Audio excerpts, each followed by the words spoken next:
जीवित पुत्रिका व्रत कथा। गंधर्वों के राजकुमार का नाम जीमूतवाहन था। वे बड़े उदार और परोपकारी थे। जीमूतवाहन के पिता ने वृद्धावस्था में वानप्रस्थ आश्रम में जाते समय उनको राज सिंहासन पर बैठाया, किंतु इनका मन राजपाट में नहीं लगता था। वह राज्य का भार अपने भाइयों पर छोड़कर स्वयं वन में पिता की सेवा करने चले गए। वन में ही जीमूतवाहन को मलयवती नामक राज्य कन्या से भेंट हुई और दोनों में प्रेम हो गया। एक दिन जब वन में भ्रमण करते हुए जीमूतवाहन काफी आगे चले गए, तब उन्हें एक वृद्धा विलाप करते हुए दिखी। पूछने पर वृद्धा ने रोते हुए बताया, मैं नाग वंश की स्त्री हूँ। मुझे एक ही पुत्र है। पक्षी राज गरुड़ के कोप से मुक्ति दिलाने के लिए नागों ने यह व्यवस्था की है। वे गरुड़ को प्रतिदिन भक्षण हेतु एक युवा नाग सौंपते हैं। आज मेरे पुत्र शंखचूर्ण की बलि का दिन है। आज मेरे पुत्र के जीवन पर संकट है और थोड़ी देर बाद ही मैं पुत्र विहीन हो जाऊंगी। एक स्त्री के लिए इससे बड़ा दुख क्या होगा कि उसके जीते ही जी उसका पुत्र न हो। जीमूतवाहन को यह सुनकर बड़ा दुख हुआ। उन्होंने उस वृद्धा को आश्वस्त करते हुए कहा, डरो मत, मैं तुम्हारे पुत्र के प्राणों की रक्षा करूंगा।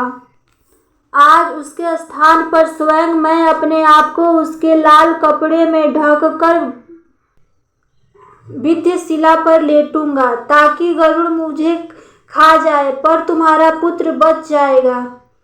इतना कहकर जीमूतवाहन ने शंखचूड़ के हाथ से लाल कपड़ा ले लिया और वे उसे लपेटकर गरुड़ को बलि देने के लिए चुनी गई बद्धशिला पर लेट गया। नियत समय पर गरुड़ बड़े वेग से आए और वे लाल कपड़े में ढके जीमूतवाहन को पंजे में दबोचकर पकड़ के शिखर पर जाकर बैठ गए।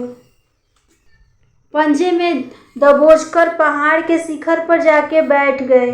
गरुड़ ने अपनी कठोर चोंच का प्रहार किया और जीमूतवाहन के शरीर से मांस का बड़ा हिस्सा नोच लिया। उसकी पीड़ा से जीमूतवाहन की आंखों से आंसू बह निकले और वह दर्द से कराहने लगे।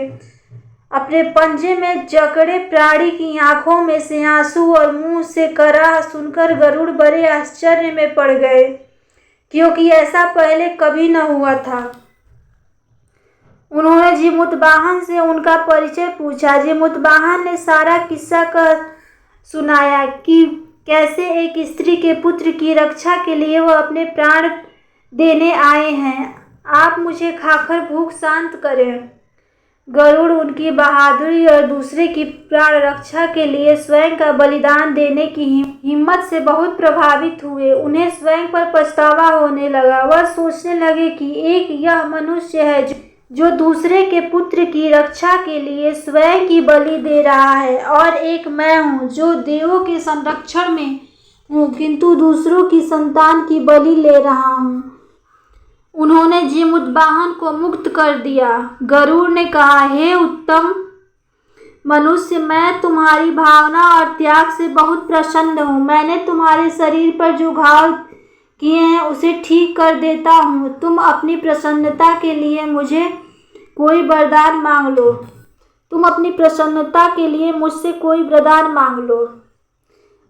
राजा जीमूतवाहन ने कहा कि हे पक्षीराज, आप तो सर्वसमर्थ हैं। यदि आप प्रसन्न हैं और वरदान देना चाहते हैं तो आप सर्पों को अपना आहार बनाना छोड़ दें। आपने अब तक जितने भी प्राण लिए हैं उन्हें जीवन प्रदान करें। गरुड़ ने सबको जीवन दान दे दिया और नागों की बलि न लेने का वरदान भी दिया। इस प्रकार जीमूतवाहन के साहस से नाग जाति की रक्षा हुई। गरुड़ ने कहा, तुम्हारी जैसी इच्छा वैसी ही होगा। हे राजा, जो स्त्री तुम्हारे इस बलिदान की कथा सुनेगी और विधि पूर्वक व्रत का पालन करेगी, उसकी संतान मृत्यु के मुख से भी निकल आएगी। तब से ही पुत्र की रक्षा हेतु जीमूतवाहन की पूजा की प्रथा शुरू हो गई। यह कथा कैलाश पर्वत पर भगवान शंकर ने माता पार्वती को सुनाई थी। जीवित पुत्रिका के दिन भगवान श्री गणेश, माता पार्वती और शिवजी की पूजा एवं ध्यान के बाद कथा सुनी जाती है।